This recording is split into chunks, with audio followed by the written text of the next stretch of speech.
Hello everyone, welcome back to the Winter Challenge. If you've been watching my past few videos, you saw that I was experimenting with turning off all of Betaflight's fancy features, and it kind of reminded me a little bit of old school KISS. So going along with that today, I am turning the PID loop time down from 8 kilohertz to 1 kilohertz because that is the loop time that KISS at least used to have. I don't know if it still has that.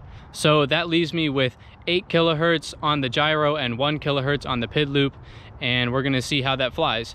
So if you guys like this video, please make sure to like it, and if you're enjoying this content, please get subscribed. It helps me out a lot, and enjoy this flight, and thanks for watching.